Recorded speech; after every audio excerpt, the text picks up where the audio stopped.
We are back with you live once again on another Johnny Torch live broadcast. The only way to spend your Saturday here with us on the Johnny Torch program.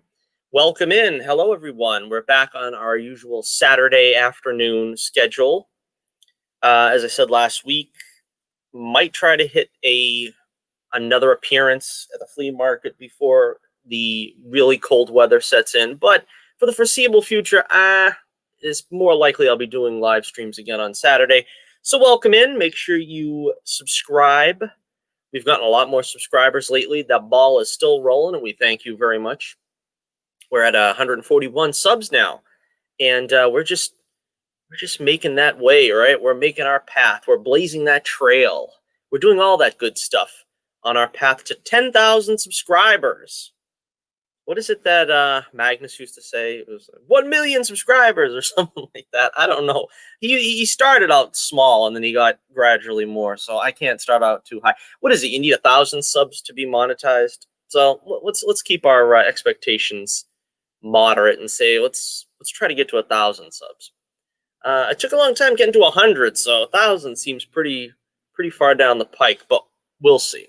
One step at a time. One day at a time. Sitting here high atop stately Torch Tower, looking down upon the fair metropolis below. Pretty decent weather out there today. Pretty mild day for early October. Can you believe it's October already? Got the Halloween decorations up. I managed to do that in the past couple of days, and gotta work on lights and stuff now. Back in the day, it used to be Christmas was the only time you put up lights and stuff. Now it's Halloween, but we're really going to enjoy Halloween despite probably the government's efforts to make it as unpleasant as possible. All right, before we get into the show proper today, you know the spiel. I'm going to plug one last time here. We got one more opportunity for you if you're watching this live or within a couple of days of the broadcast. We still have our Indiegogo up for The Adventures of Bullets Bourbon Private Eye. See if you can make it happen for The Adventures of Bullets Bourbon Private Eye. We only have 3 days remaining. We do not have any backers at all. It looks like it's not going to happen. It's probably my fault. I think I have to reach out more to other YouTubers, which I don't do often enough. I'm going to probably try to make the effort to reach out to more YouTubers, but the problem is it's like a little late now, unless I want to really expand the campaign for a whole other month. But I don't know. I kind of feel like a month is enough. And, I'm not the first person to ever not fulfill the getting backing. This is not really unheard of. So, again, I think it's just once my stock, so to speak, rises, enough people know about me and so forth, maybe it'll happen next time. And I intend to try Indiegogo at least one more time. Maybe Kickstarter. It depends. I already went on that spiel why I chose Indiegogo. You get to keep more money. But, it's still possible. You could still back. You could still tell all your friends to back. You can pledge at the $30 tier where you would get all the issues and graphic novels that are here. Not all the individual issues. You'll only get the individual issue of The Family Jewels, which is coming up, set to hit print very quickly. And you will get the 3 graphic novels, which are remasters of the original issues. It's Always Something, Knock on Wood, and When the Night Comes. Of course, you will also get the Family Jewels plus a magnet plus stickers. This is the featured tier. This is the bonus features, it's called, for only $30. You get all this, and you are up to date and all caught up with the Bullets Bourbon saga as it continues to unfold. And we're going to talk about that soon and which direction the series is going. A lot of fun, a lot of excitement, because as I said before, you get to build upon each story. Next story builds upon the one before, which builds upon the one before that. We're creating a universe here. We're creating the Bullets Bourbon universe. You're going to see, lots of new characters being added. I'm really excited about one of the new characters here that we have in play, a villainess for a change. lovely Veronica. I almost said her last name again. We're going to save that for issue 8. We're going to save that for issue 8, due out in 2021. Check out my link in the description below for my Twitter page. You will see some of the... I haven't shown them yet on YouTube, but I'll make sure I do next week. But we've got a few images up from the new issue that I'm working on, issue 8. And you've seen some of it probably when we did our last art stream, which I gotta do another art stream pretty soon. I'm just a lazy bugger. It's like trying to find time. It's so hard. I got to make sure I, spend the appropriate time working on the book. And if I don't have enough stuff to talk about, it's going to be pretty boring. And I don't want to just, sort of hem and haw through the whole thing. I have to have subjects. So there you have it. Check out Indiegogo, the link in the description below for our Bullets Bourbon Chronicles, we're calling it, because this is the 3 remastered, completely relettered, completely recolored, also edited a little bit. We have, in the first collection, a 3-page afterword, but after that we've got 2-page afterwards where I kind of describe a little bit of my thought process for creating the stories, for creating the characters, particularly in the first collection issue. And, you get a little bit of a brief look into the making of. We also got some pinups in, I think pretty much all of them have at least one pinup. So you get some extra added bonus content there as well, which is why it's called bonus features. So check it out. Check out our website, The Adventures of Bullets Bourbon, Private Eye. And I got to get some new preview pages up for the Family Jewels. So far, it still has the When the Night Comes graphic novel, but we are going to put up some Family Jewels. I've got 2 pages on the Indiegogo that you can see right now, and we'll probably put up a third. I kind of think 3 pages is usually a good indication. And again, it's a 20-pager, the Family Jewels. That should be hitting print very soon. But check out the link in the description below. You can find all this goodness there on Indiegogo, and also check out my website where the books, after the campaign goes down, will be available there. And, peruse my contents there, peruse my wares, see what you think, and give Bullets Bourbon a shot, because he so desperately needs one. All right, we will waste no longer any time and get to the stories that you want to know. And quite a few interesting stories here this week. First of all, let's talk about this very strange story of Rick Moranis, Ghostbuster and Honey, I Shrunk the Kids actor, getting punched in the head while he's standing there minding his own business. Just in the morning, I guess, I don't know, waiting for his car or something. It was pretty strange and very odd, and that's why I figured it was worth talking about here. Let's see, 67-year-old Rick Moranis in shocking news. Let's see, footage revealed Moranis being attacked in the street when he was doing nothing more than enjoying a stroll near his home in New York. The actor's representatives confirmed that he's okay, but Moranis would have no doubt been shaken by the ordeal, having gone to the hospital complaining of head and neck pain before reporting the incident to the police. The attacker is still yet to be arrested. The NYPD have now offered a $2,500 reward for any information on Moranis' assailant, and you can guarantee that there's already an army of internet sleuths on the case to try and find the person responsible for the completely unprovoked assault on the beloved actor that defined a generation with roles in Ghostbusters, Little Shop of Horrors, and Honey, I Shrunk the Kids. That's right, Little Shop of Horrors. I forgot that one.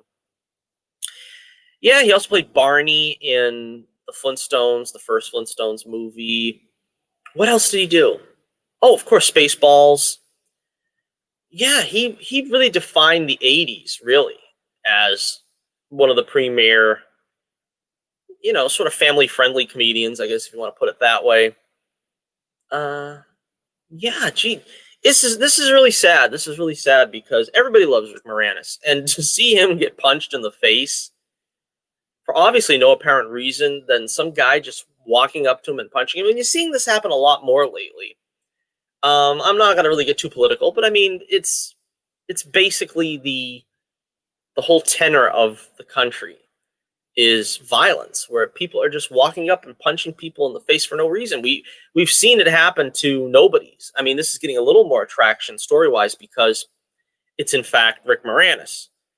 But you see it all the time on the news, on Twitter, on whatever social media you're on. Somebody is sharing some person getting assaulted for no reason.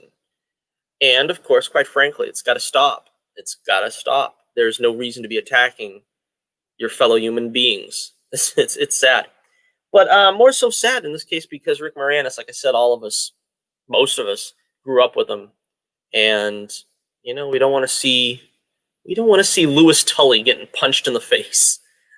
After all he's done for New York, after all he's done for this wonderful country of ours, no, just shouldn't happen.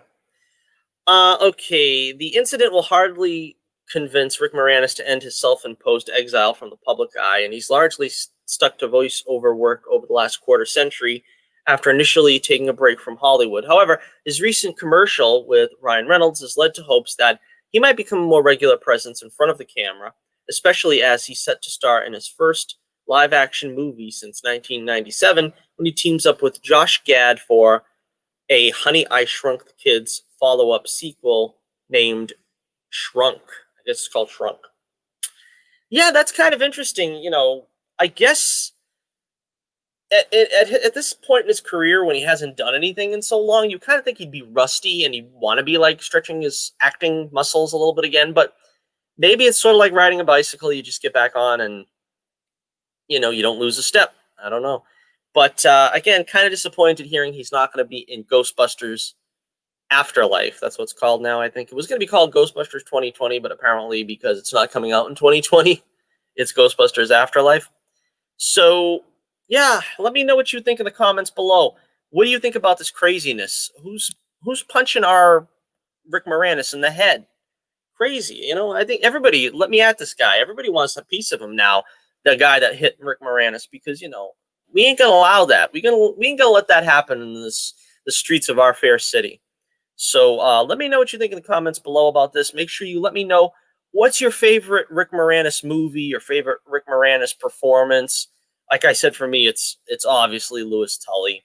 And he always makes me laugh, particularly in that first one. But even in Ghostbusters 2, when he got to finally be a Ghostbuster, really funny stuff from him. Yeah, Spaceballs probably would be next, I think. I haven't seen Little Shop of Horrors in so long. I forgot about that one. I got to check that out again. Yeah, man. Rick Moranis. Okay, so let me know what you think in the comments below. And we will move on here now to, let's see, our next story. Excited to hear this. Excited to break this news. This news only broke yesterday, I believe, where we finally have a release date for Season 3 of Cobra Kai, the very popular series starring William Zabka and Ralph Macchio.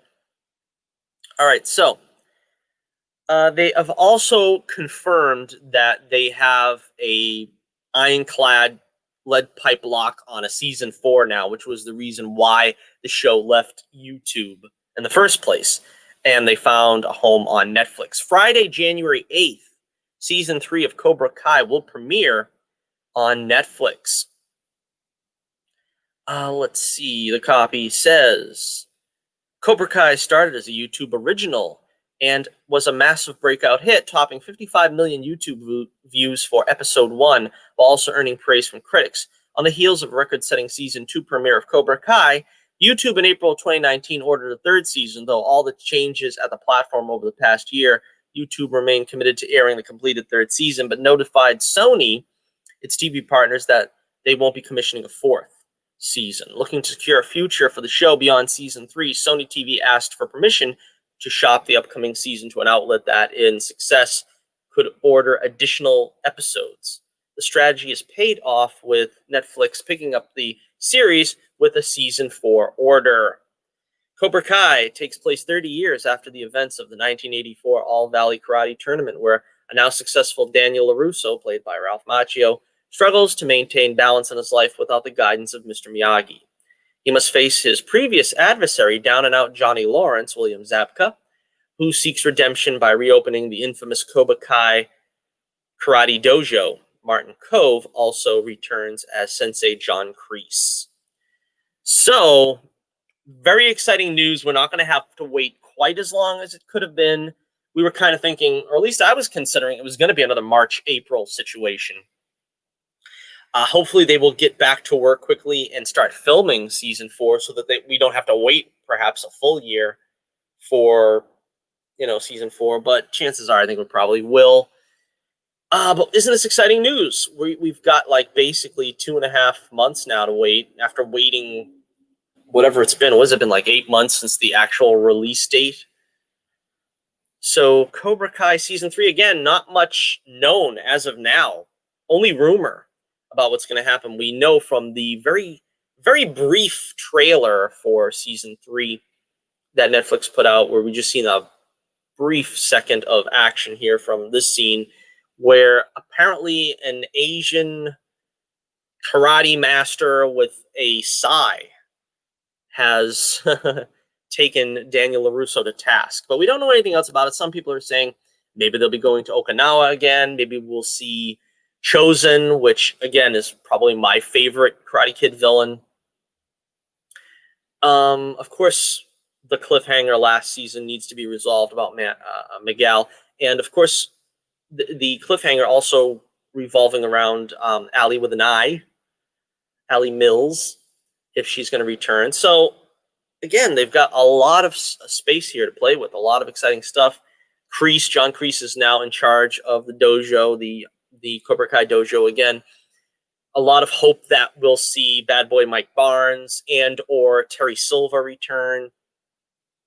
Again, nobody knows yet. It's still up in the air. So hopefully we get another trailer that will really set the stage for what's going to happen in Season 3 and the upcoming Season 4. All right, so sticking with television, let's take a look at... let's see. We got some news on CW's The Flash, an interview with one of my favorite all-time superhero actors, John Wesley Shipp, who, of course, played Barry Allen in the original 90s series, The Flash, one of my all-time favorite shows. Probably my all-time favorite show, and I say it every chance I get. That show was the most influential on me as a writer. As I said, I think you could probably look at my books and you have my book in one hand and one of the episodes playing. You'll see similarities in the, in the DNA of my stories. But not to digress, John Wesley Shipp was interviewed by, oh man, I don't have it here in the copy, but he's been interviewed and he's talking about he will apparently reprise his role as Jay Garrick on the upcoming season of The Flash. Somebody's blaring their radio in the car outside. I don't know if you can hear that, but I'm not sure what it was. I don't know. Anyway, chances of him playing Barry Allen again, unfortunately, don't look very good. Let me take a look at the copy here. John Wesley Shipp played Barry Allen in the short-lived Flash series from 1990 and then later joined the CW-verse as Jay Garrick. In Crisis on Infinite Earths, Earth 3 was destroyed by the Anti-Monitor, but it seems the Golden Age hero story isn't over based on new comments from the actor. John Wesley Shipp told Den of Geek, all right, this is where the story comes from, Den of Geek. I know Jay Garrick is coming back to the CW show, but they were supposed to be at a further point in the story. They didn't get to play out the end of Season 6 because of China virus.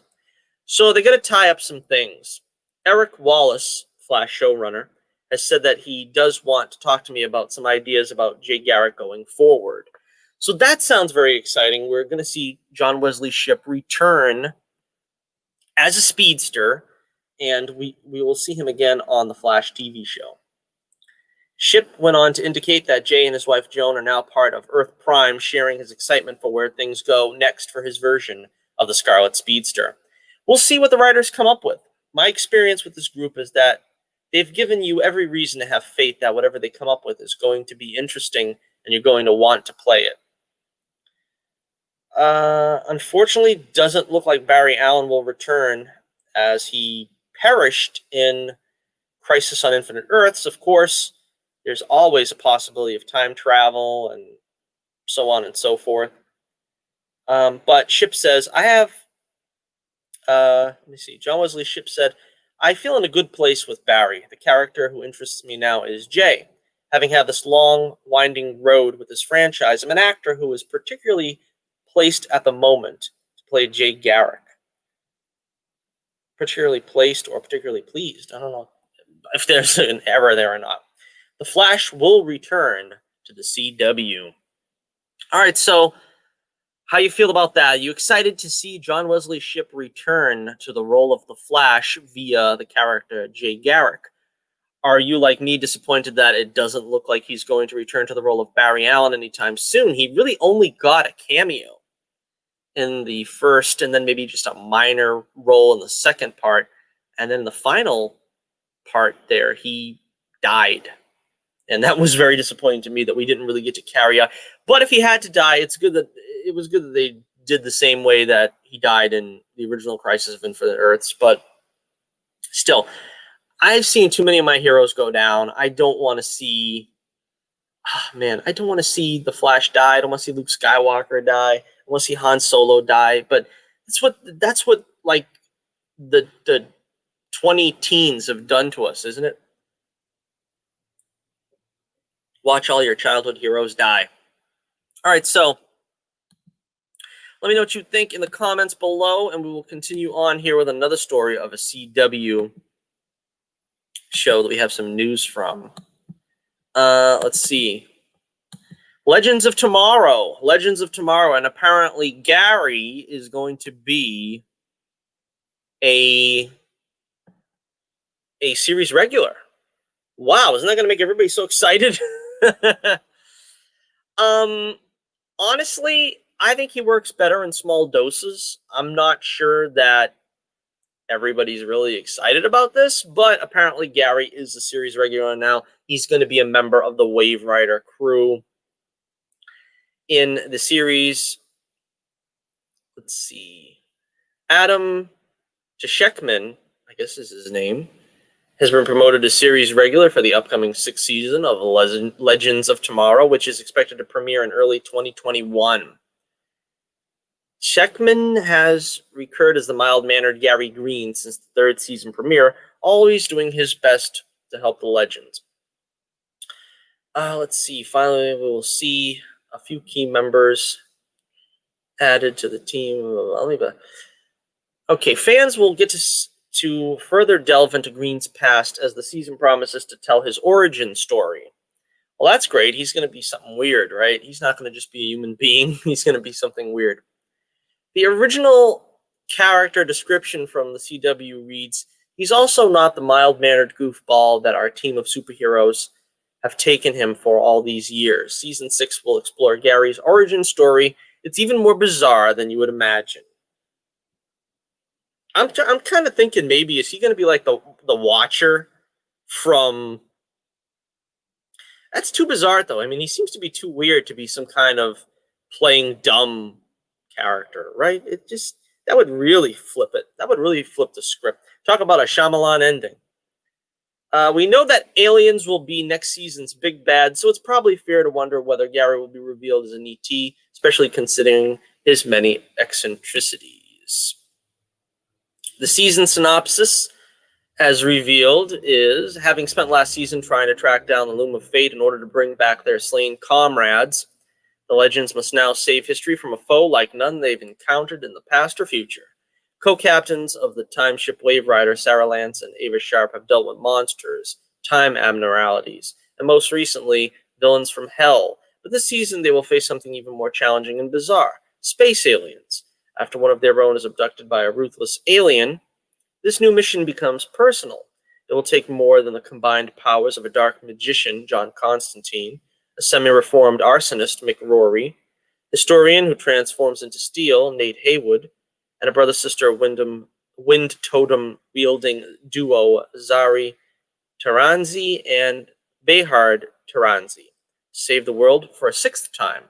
They must recruit a new legend, a woman who was abducted by aliens when she was a child and supposedly imbued with powers that will help the team defeat their intergalactic foes. Either that, or she's just crazy. Does that fit the bill for an existing DC character? I kind of imagine it would. But then again, didn't they create Charlie, and she was not really an existing character, correct? That's what they had the idea of making her one of the Fates. I don't know. Anyway, let me know what you think in the comments below. And do you want to see Gary Moore? Not Gary Moore. Lucille Ball's husband. Do you want to see more of Gary in Legends of Tomorrow? Let me know what you think in the comments below. And we will continue on here to... This is a story that broke as well this past week. Ms. Marvel has been cast. And don't say casted. You're supposed to say cast. I don't like... It seems like I know more about grammar than other people do. I don't know why. But it's like, when you have somebody whose name ends in an S, you don't say, you don't say Jesus's. You're supposed to say Jesus bread or something like that. And I mean, it's the same thing when you say casted. You're supposed to say, they cast an actress for Miss Marvel. You're not supposed to say, they casted an actress for Miss Marvel. That's correct, right? That's grammatically correct. I don't get too many stories to talk about. I feel like I'm padding today because there really isn't a whole lot to talk about. But we're going to do a show anyway because I promised you a show. And by goodness, you're going to get a show. You're going to get a show today. All right, so sit down and pay attention because now we're really talking about Ms. Marvel, a character I know nothing about. She gets these big, huge hands, and that's all I know. A very strange character. A character created, of course, mostly for diversity's sake, but you know, the original Ms. Marvel was, of course, Carol Danvers, back when she actually looked like a woman, and she wore the black sort of bathing suit outfit. Those were the days, I tell you. Anyway, after what's being described as a long and hard search by Deadline, it's been confirmed today that Marvel Studios has found the lead of Ms. Marvel in newcomer Iman Vellani. I don't know. This is only one of two pictures of this girl. The other one is her looking up to the side, and I said everybody and their brother is using that picture. I'll use another picture. So this is actually a better look at the actress from this picture. I don't think I've ever heard of this actress, though, so the fact that she's probably young maybe is the reason behind that, but this marks the young actor's first major Hollywood production. That makes sense. As far as we can see, she doesn't even have an IMDb page. However, she's been vocal in the industry and was part of the Next Wave committee at the 2019 Toronto Film Festival, where she was among those tasked with adding a special tag to films with diverse casts and filmmakers they believed would resonate with their peers. Again, it's more virtue signaling, you know what I mean?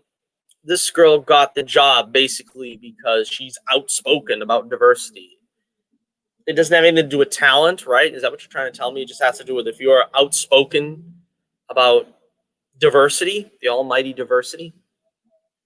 Again, another, I don't know if you can hear that, but the trade notes that the plan always was to stay true to the character and finding the right actress to play the role, even if it meant offering a person that was not well known to the public. And she is not well known. She might not even be an actress for all we know. But again, I know very little about the character. I don't know what to tell you other than this is the actress apparently that's going to play the role in the new Disney Plus series. Is that what this is? I don't think the copy even says it. I think she's going to be in her own series. Possibly will also cross over in the Captain Marvel sequel. Haven't heard much about that lately. Yeah, well, I have no idea who this actress is, and I know very little about the character, so I have really little interest. But again, at some point, I imagine I'll watch the Ms. Marvel series, if it is a series, and I'll probably see Captain Marvel too. So, yeah. Until then. All right, here is the big story of the night. This is the one I'm most interested in. And I didn't even put it in the header. Wow, that's interesting.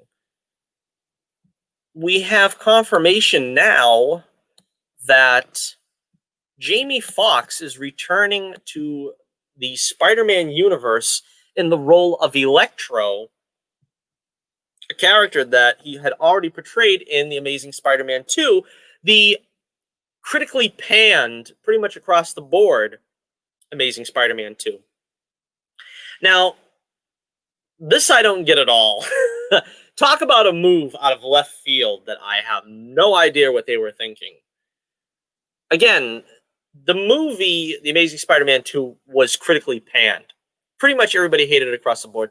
Now, in all honesty, iconoclast that I am, I actually liked The Amazing Spider-Man 2, but only in comparison with The Amazing Spider-Man 1, which I thought was pure trash. I thought The Amazing Spider-Man 1 was horrible. The only saving grace of Amazing Spider-Man 1 was Gwen Stacy, as portrayed by Emma Stone. I hated Andrew Garfield as Spider-Man, Peter Parker. I pretty much hated Uncle Ben in that movie. Who's the guy there? I can't remember who played him. Sally Field as Aunt May was also a plus. I did say I think that she did very good, but the first film was horrible. Lizard looked horrible, poorly written. It was just a mess. They tried to address some of those things, particularly the grim, dark tone with The Amazing Spider-Man 2 by making it a little more lighthearted, which I appreciated. When, they finally introduced Harry Osborn. I think Dane DeHaan was a pretty good casting choice, but then they ruined it by the bizarre goblin makeup where he looked like a crackhead or a meth addict or something. So I don't know. Fox's performance wasn't bad as Electro. They had this weird take on the character where he was sort of like Jerry Lewis before he was Electro. And I know the character Electro is just sort of like most of Spider-Man's villains. He's sort of B-villain fodder, monthly villain for Spider-Man to beat up. He doesn't really have a ton of gravitas. And so, as I said in my review at the time, the same problem you come into with Electro as your main villain is the same problem you had with Sandman, which is you got a pretty visually striking villain and you have a pretty interesting power set and you have a good character for Spider-Man to fight, but you don't have an interesting emotional tone to hang your hat on. So they made Sandman, a guy trying to save his daughter's life. And with Electro, it was basically a guy that society spat upon. And so they tried to do something with the character. And as I said, at the time, you can't make a silk purse out of a sow's ear. If that's all he was meant to be was a bank robber, there's not much you can do to retool the characters to make them sympathetic. You kind of just have to play the hand you're dealt, which is they are crooks out for themselves. And I think Raimi and Webb both kind of, I don't know, they played their hand as best as they could to try to add some depth to those villains, but it really wasn't needed. It really wasn't. So let's see. Let me read the copy. The interwebs were set ablaze yesterday when it was reported that Jamie Foxx was set to return as Electro in Marvel Studios' still untitled Spider-Man sequel. Now the Academy Award-winning actor has finally confirmed his involvement with an Instagram post that strongly hints at the Marvel multiverse. He said, "Tell Spidey, let's run it back. Super excited to be part of the new Marvel Spider-Man new installment. Can't wait for y'all to check the new one, and I won't be blue in this one." So, apparently this image that I've got up here is something that he tweeted out as well. Now, a couple of things. One, he's not going to be blue. So, does that mean this is a different character? He's playing Electro, but does this mean, as some have hoped, he's going to play the green suited, yellow mask wearing,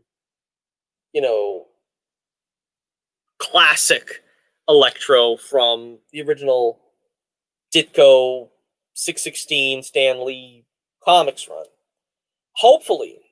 I would love to see that, but probably not. But if he's not blue, is that our first hint? I don't know, that he might be playing a different version of Electro. He might not be playing the Amazing Spider-Man 2 version of Electro.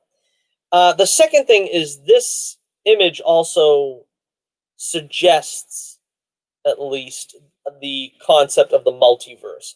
Now, we already know that Phase 4 going forward, it's been suggested anyway that we're going to embrace the multiverse. Now, we already have Doctor Strange and Madness of the Multiverse, or Multiverse of Madness. I always get confused which it is. So they tell you right there in the title it's going to have something to do with that. I believe the Madness of the Multiverse is going to kick off with the WandaVision television series, which, of course, starring the Scarlet Witch, and her psychotic or psychic breakdown, perhaps both, which leads to strange ramifications of her sort of breakdown on the rest of the fabric of existence. We've already seen some of that in the WandaVision trailer, where she's like living out different sitcom lives with the Vision, and they're in different costumes that are evoking the comics. So it's quite possible that might be the route they're going. Now, also, we've got Sam Raimi directing Doctor Strange and the Madness of the Multiverse, which also, since it's going to be a multiverse-themed movie, and we already have, I think it's pretty much confirmed that Scarlet Witch is going to be in it, Elizabeth Olsen is going to be in it, I think it's safe to say that we might see the return of Tobey Maguire as a multiverse version of Spider-Man.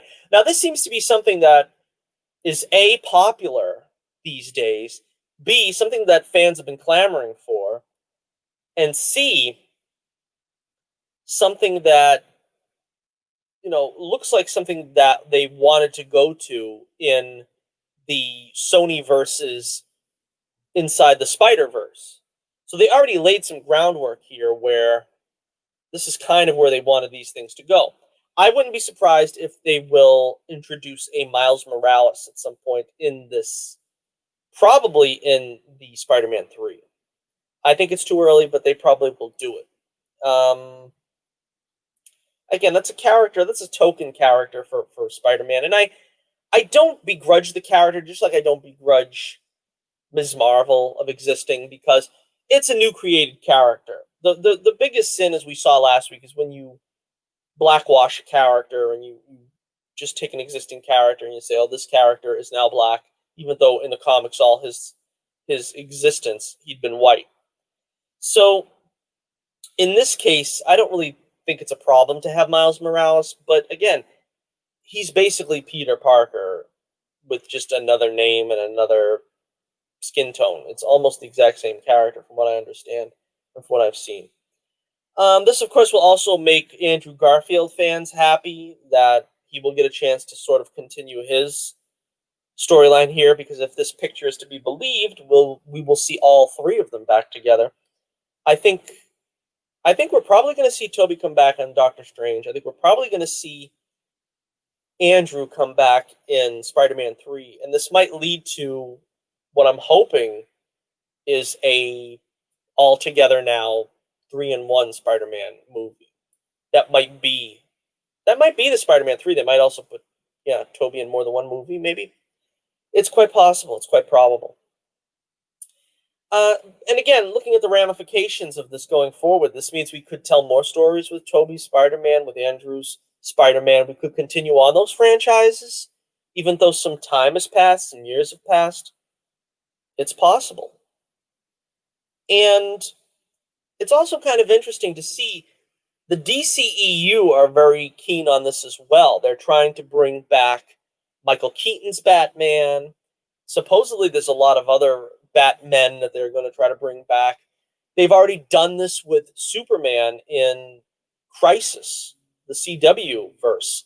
Crisis has already brought back Brandon Routh's Superman and supposedly also the Christopher Reeve version of Superman. So, again, this seems to be something that's the wave of the future. And it kind of seems like the MCU is the last to come to the dance, but they seem to be embracing it as well. So I'm excited about this. I'm looking forward to this. I think this will be fun. I think this is a good idea. And again, this is, I think, going to unite fans. I think a lot of people, particularly after Spider-Man Far From Home, were disappointed in it. I've been disappointed in Spider-Man in the MCU since Homecoming. I think Homecoming got a lot of benefit of Michael Keaton being in it. Because I swear, you take Michael Keaton out of Homecoming and you replace him with a less capable actor, you've got basically another subpar film, just like you did with Far From Home. Honestly, I think Far From Home, I enjoy it more, only because I think Mysterio is realized more interestingly than the Vulture. People like Homecoming also probably because, you know, we get another RDJ sighting, but that's Tony Stark. But honestly, that film has no redeeming qualities, honestly. They butchered the Shocker. I mean, the only redeeming quality is Michael Keaton's a good actor. You know what I mean? But, again, visually looking like the Vulture, you know, he gets half points. He basically played Norman Osborn. I don't know. I mean, I still say Far From Home was better, but that's damning it with faint praise because Far From Home was a train wreck. There was not enough Spider-Man. I didn't like the character of Michelle from the beginning, and she did not do anything to endear herself in that film. There's a little less Ned, which I think was kind of a benefit as well. But again, it's like it's disappointing. It's like I usually say, it's like picking what toe you want to amputate. Which film would you rather watch? All right, so yeah, again, it looks like the wave of the future is the multiverse. And how do you feel about that? Which one are you more looking forward to?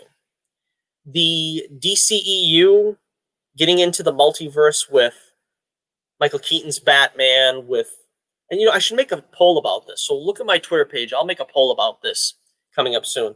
You're looking more forward to the DCEU having the, you know, the merging of the Michael Keaton Batman, the Grant Gustin Flash, and all the other things. And are you looking forward to that? Or are you looking more forward to the Spider-Verse, where we're going to see all the old characters from the original Spider-Man films come together in live action for the first time? They lay the groundwork for it, yeah, like I said, in the animated version, but we'll see.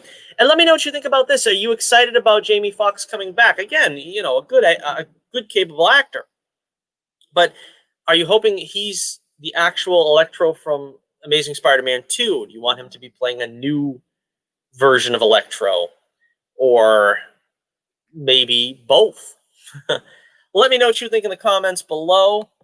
I want to thank everyone for joining us here on this lovely Saturday afternoon, or whatever time it is when you're watching. And make sure you hit like, share, and subscribe. Yeah, feeling a little under the weather today, so we're going to kind of wrap it up. It's a little bit briefer than usual. But yeah, broadcast number 220 in the books. Thank you so much for watching. Thank you so much for subbing, those of you who have. If you have any comments or questions, be sure to leave them in the comment section below. And I will do my best to read them next week. As always, whenever I have comments, I do a mailbag and read them. Be sure you check out the Adventures of Bullets, Bourbon, Private Eye. Final 3 days to go in the Indiegogo campaign. You can still back it and do your best to get the word out that maybe, you know, I've heard before that some campaigns get funded in the 11th hour, so it's possible. I want to thank everybody that retweeted me on Twitter as well. Not everybody that I've reached out to did, but some of them that I did, in fact, retweeted it for me. So I want to thank them very much. Michael Derrick and Cody Hernandez. They as well have been there for me and retweeted the campaign. So I want to thank them personally. Also want to remind you to check out the Adventures of Bullets Bourbon Private Eye website. You can still get Knock on Wood. You can still get When the Night Comes. And as I said, whenever the campaign's over, I'm sure I'll be moving. It's always something. And the family jewels there as well for you to buy and purchase. And so, like I said, make sure you like, share, and subscribe. And so, until next we meet, this is Johnny Torch reminding you once again, keep the flame burning brightly, and I'll be with you again real soon.